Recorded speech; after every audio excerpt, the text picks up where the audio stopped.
Taib ya. Untuk ujian bagi kita semuanya. Ya, melalui apa saja setan itu, apalagi internet zaman sekarang itu termasuk kuda tunggangan setan yang ampuh untuk menyesatkan manusia dari jalan yang lurus. Na'udzubillah min dzalik, na'udzubillah minasyaitan. Para jamaah dimuliakan oleh Allah Subhanahu wa taala. Demikian juga dengan media sosial dan internet. Orang itu lebih mudah untuk berhubungan antara satu dengan yang lainnya. Laki-laki perempuan lawan jenis yang bukan mahramnya. Taib, laki-laki asing perempuan asing, tidak pernah ketemu. Taib, tidak pernah kenal, tiba-tiba ngechat ya. Taib ya. Aku ini fulana, begini ya. Taib ya. Apakah ini si fulan ya? Nah, itu apa istilahnya? Modus ya. Modus ya.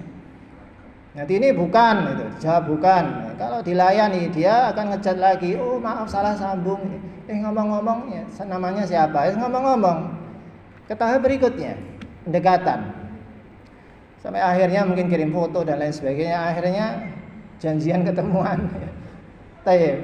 Dan terus setan itu terus menungganginya sampai setan berhasil menjatuhkan keduanya itu ke dalam kenistaan dan perbuatan yang dimurkai oleh Allah Subhanahu wa taala. Sehingga wais boloku tambah siji tambah loro. Ya, calon penghuni neraka. Seperti itu. Na'udzubillah min dzalik. Ini tidak seperti zaman dulu surat-suratan ya, ribet ya. Zaman dulu itu, Pak. Mau yang pacaran surat-suratan ya. Suratnya ketangkep gurune ya. Ketangkep bapake. Oh wes geger ya.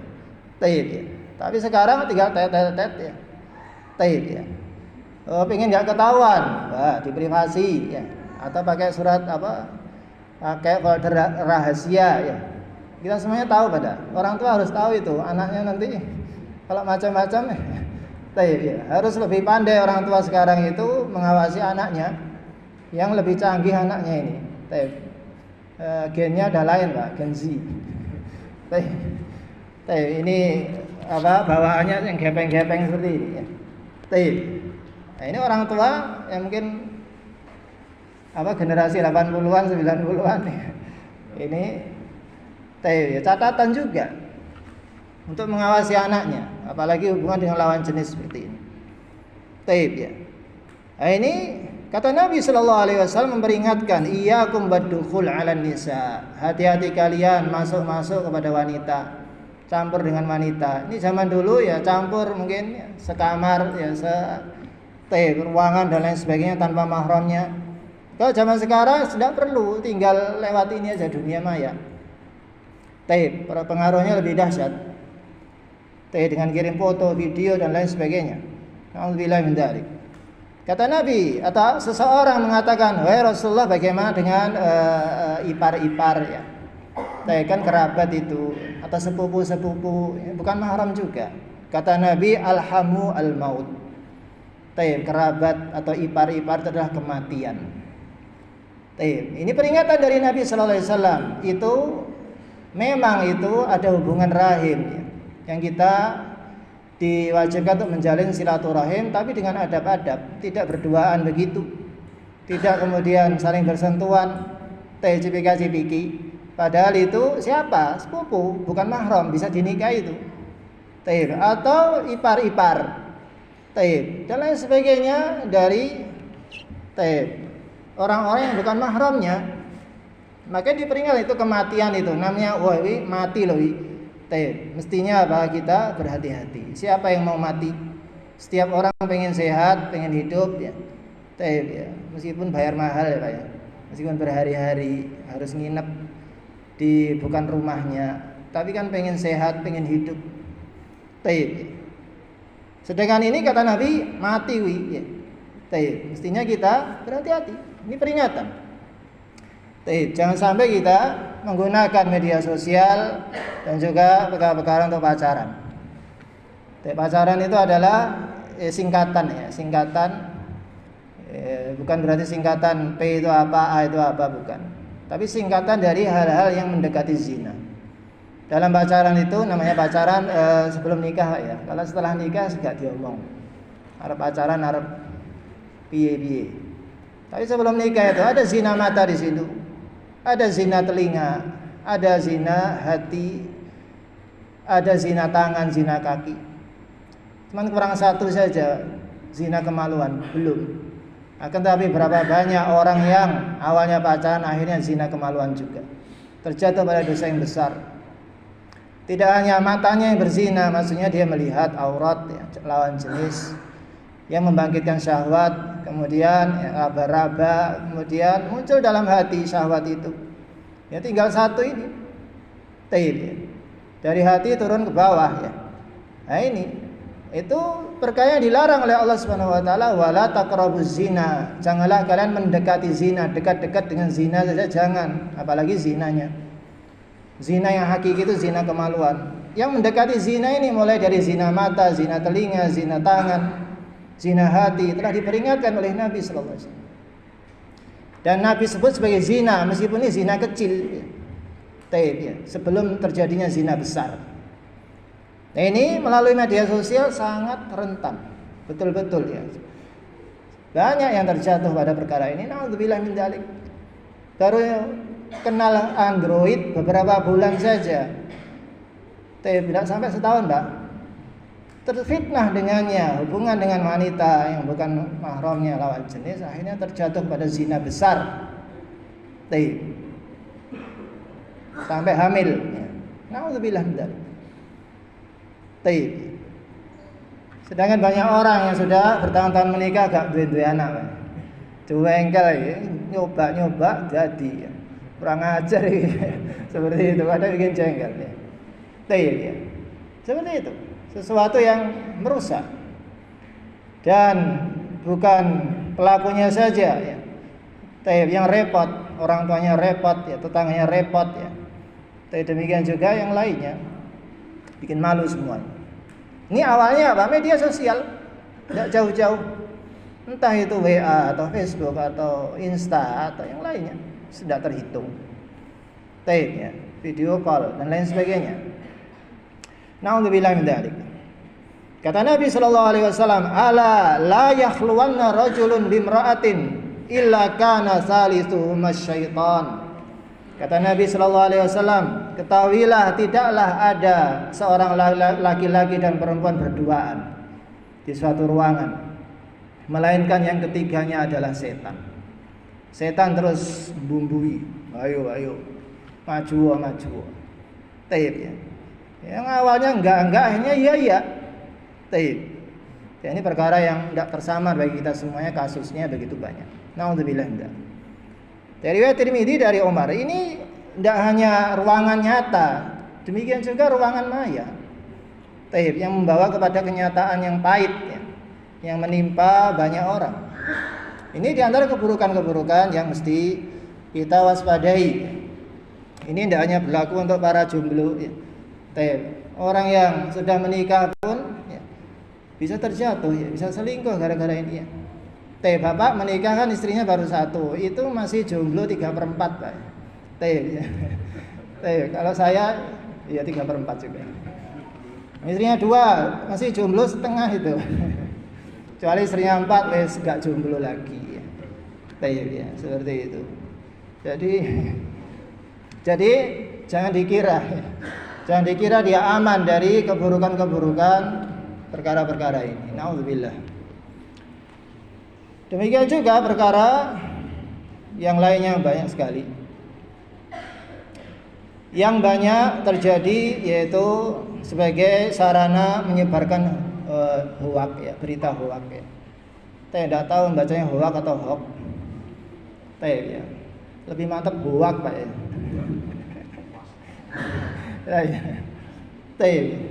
Yaitu berita-berita bohong ya.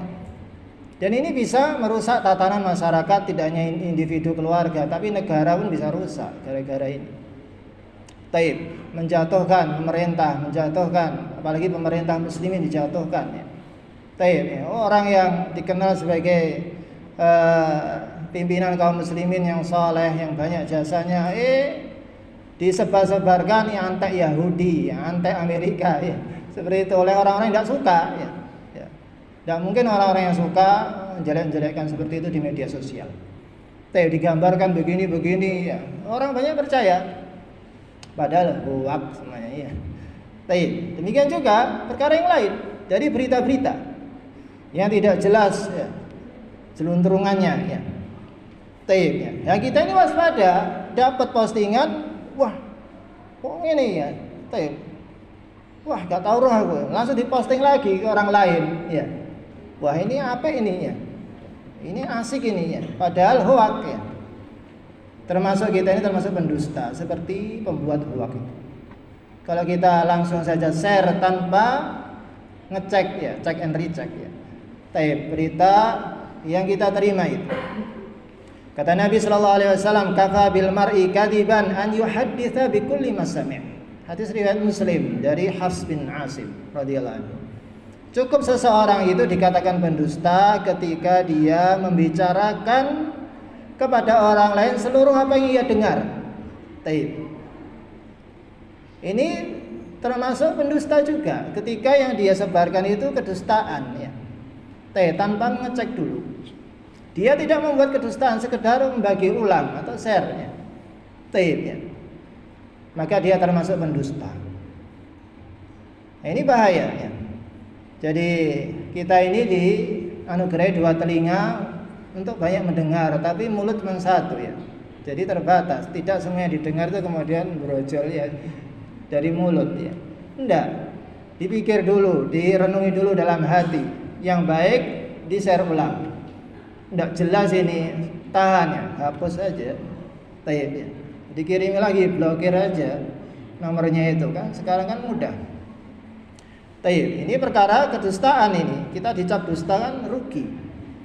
Wala taqfu ma laisa laka bi ilm, kata Allah Subhanahu wa taala dalam surah Al-Isra ayat 36. Janganlah kau ikuti perkara-perkara yang kau tidak tahu ilmunya, benar apa enggak. Karena apa? Innas sam'a wal basara wal fuada kullu ulaika kana anhu mas'ula. Karena seluruh pendengaran, penglihatan dan hati semuanya itu dimintai pertanggungjawabannya di sisi Allah. Gimana kalau kita ditanya, kok nge-share berita dusta itu? Wah saya tidak tahu kalau dusta. Loh, kamu yakin nggak kalau itu benar? Nggak yakin juga. Nah, salah, kena pasal. Ya. Kena pasal kedustaan ini di sisi Allah Subhanahu wa taala. Bagaimana terusan? Ini perlu berhati-hati ya. Allah Subhanahu wa taala sudah memperingatkan atau memerintahkan untuk check and recheck. Ya ayyuhalladzina amanu idza ja'akum fasiqun binaba'in fatabayyanu. Wahai orang-orang yang beriman, jika ada seorang fasik, orang fasik ini tidak jelas, termasuk tidak jelas dia itu terpercaya atau tidak. Tapi demikian juga berita-berita tidak jelas ya, maka hendaknya dicek dulu. Nanti kalau tidak dicek akan mendolimi manusia lantaran berita-berita hoak itu tadi. Jelas tidak terima orang yang dijatuhkan kehormatannya nanti di sisi Allah, ya Allah aku dijatuhkan kehormatanku ini dengan berita-berita hoak. Tidak terima, akan menuntut. Nah, terus kalau kita dituntut orang banyak seperti itu, pahala kita diambili. Ketika pahala kita sudah habis untuk menebus dosanya orang-orang itu ditimpukkan kepada kita. Kita hanya punya dosa. Terus jurusannya kemana kalau cuma membawa dosa itu? Neraka. Na'udzubillah min dzalik. Sehingga pada bagian yang akhir ini hendaknya seseorang itu yang pertama merasakan pada dirinya senantiasa diawasi oleh Allah Subhanahu wa taala terhadap apa saja yang kita lakukan. Baik kita lakukan bersendirian atau bersama orang lain. Ini dobit yang pertama. Batasan yang pertama bagi diri kita sendiri merasa diawasi oleh Allah Subhanahu wa taala. Wattaqullaha wa'lamu annallaha bima ta'maluna basir. Surah Al-Baqarah. Bertakwalah kalian kepada Allah. Dan ketahuilah bahwasanya Allah Subhanahu wa taala Maha mengetahui dan melihat apa yang kalian lakukan itu. Sehingga kalau seseorang mengimani ayat ini, ayat seperti ini banyak, maka akan merasa diawasi oleh Allah Subhanahu wa taala sehingga hati-hati. Kalau dia mempunyai rasa malu terhadap Allah Subhanahu wa taala dan merasa diawasi, tentunya dia akan berhati-hati dan malu untuk melakukan dosa. Taib. Kalau dia termasuk orang yang mengagumkan Allah Subhanahu wa taala, dia akan malu dan segan. Taib, ya, di hadapan manusia yang tinggi jabatannya atau pimpinannya saja segan malu, apalagi di sini di hadapan Allah Subhanahu wa taala yang Maha Kuasa atas segala sesuatu, yang Maha Kaya, Maha Pemberi rizki, telah memberikan rizki dia siang dan malam, masa tidak malu?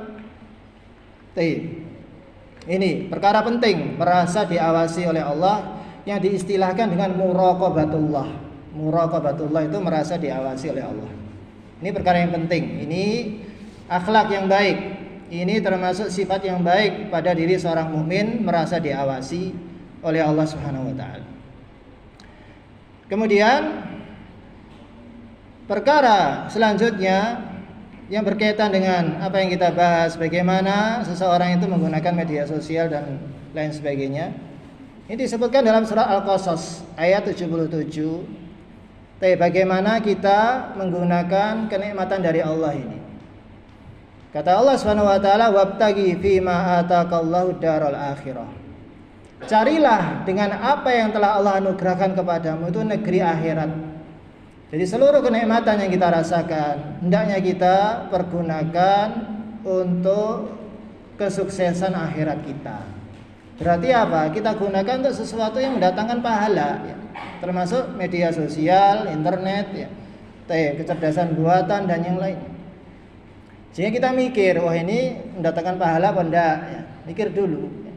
Oh ini baik nih, insya Allah mendatangkan pahala, ada tuntunannya. Wah ini baik ya. Share ya. Bismillah, harapkan pahala dari Allah Subhanahu wa taala. Maka ini perintah Allah Subhanahu wa taala. Segala sesuatu fasilitas dunia itu Allah inginkan hamba ini menggunakannya untuk masa depannya di akhirat. Bukan sekedar pikiran pendek, hanya setahun, 2 tahun, 20 tahun ke depan saja. Itu kehidupan dunia saja. Masa depan 20 tahun di dunia. Hanya kehidupan dunia yang pendek. Itu cita-cita yang pendek, rendah. Akan tapi cita-cita yang tinggi adalah surga, menjadi penghuni surga dan selamat dari neraka. Itu cita-cita setinggi langit. Maka gunakanlah apa yang Allah berikan itu untuk negeri akhirat. Wala tansa nasibaka minad dunya. Janganlah engkau melupakan bagianmu dalam kehidupan dunia ini, yaitu untuk kesehatan jasmaninya, untuk kesehatan keluarganya, kecukupan hidup, hajat hidup ya tetap dipenuhi. Bukan terus kemudian ditelantarkan jasmaninya, lupa waktu. Alasannya wah ibadah ini, ibadah. Ngeser apa tuh ya? Dirimu itu lo punya hak, ya waktunya makan, waktunya minum, waktunya tidur. Tapi berapa banyak orang itu membunuh waktunya dengan perkara ini ya. Seakan-akan tangannya itu dikecek ya. Dirantai dengan ini nggak bisa lepas ini ya. Jadi tawanannya gepeng ini ya. Ya. Jangan. Akan tapi setiap orang punya hak, keluarganya punya hak. Masa memalukan? Ya ada orang itu gamer, Pak. Terfitnah dengan game ya. Saudara sudah beristri, sampai istrinya cemburu itu. Istrinya cemburu nggak diperhatikan. Lebih mengutamakan gamenya itu. Wah, akhirnya istrinya minta cerai itu. Kan memalukan. Yes, PN ya HP-mu yes. Mulai aku ya, istrinya. Seperti itu. Ini memalukan ya. Ini terfitnah dengan media sosial, terfitnah dengan ya. Yang seperti ini naudzubillah. Wala tansa nasibaka minad dunya, janganlah engkau lupakan ya, bagian dirimu di dunia itu hidup baik ya, sehat ya, menjaga kesehatan dan lain sebagainya. Semuanya untuk menunjang akhirat, menunjang ibadahnya, amal solehnya. Karena namanya sakit-sakitan misalnya mau ibadah, mau puasa ya nggak bisa ya. Demikian juga mau sholat malam, mumet ya dan lain sebagainya, tidak sehat ya. Ini kadang orang itu lupa makan atau lupa tidur ya. Akhirnya berdampak buruk terhadap dirinya sendiri. Wa ahsin kama ahsanallahu ilaik. Berbuat baiklah engkau itu dalam rangka mensyukuri nikmat Allah. Sebagaimana Allah telah berbuat baik kepadamu. Kurang apa Allah itu baiknya kepada kita? Mbok ya kita ini bersyukur. Mengikuti kehendak Allah Subhanahu wa taala. membuat Allah Subhanahu wa taala ridha terhadap kita, cinta kepada kita, senang terhadap kita. Dengan kita itu beramal soleh. Dan sebenarnya Allah tidak membutuhkan amalan soleh kita itu kembali kepada kita sendiri. Tapi kebaikannya, keberkahannya itu. Wala tabghil fasada fil ard, dan janganlah engkau membuat kerusakan di muka bumi. Nah ini termasuk melalui media sosial, internet dan lain sebagainya. Janganlah membuat kerusakan di muka bumi. Kerusakan dengan menyebarkan kesyirikan, menyebarkan kekufuran, menyebarkan maksiat-maksiat, bahkan menyebarkan sesuatu yang sia-sia pun jangan. Membunuh waktu sia-sia. Waktu itu akan ditanya nanti, kamu tuh hidup itu kamu isi apa ya? Gunakan untuk apa? Kalau sekedar untuk main-main sedang gurau, membunuh waktu, apa manfaatnya? Merugi. Innallaha la yuhibbul mufsidin. Sungguh Allah Subhanahu wa taala tidak menyukai orang-orang yang berbuat kerusakan. Sehingga apa? Dari sini kita harus merasa diawasi oleh Allah. Kemudian kita harus hati-hati, jangan malah membuat kerusakan dengan media sosial. Tapi media sosial dijadikan sebagai sarana untuk membangun istana di surga, untuk membangun masa depan akhirat yang cerah. Nah, berarti menggunakan media sosial itu harus benar-benar sesuai dengan koridor syariat. Perkara yang sesuai dengan tuntunan Nabi, disertai dengan ketakwaan dan mengharapkan pahala dari Allah Subhanahu wa taala. Betul-betul bertakwa terhadap media sosial yang ia pegang. Ini pentingnya.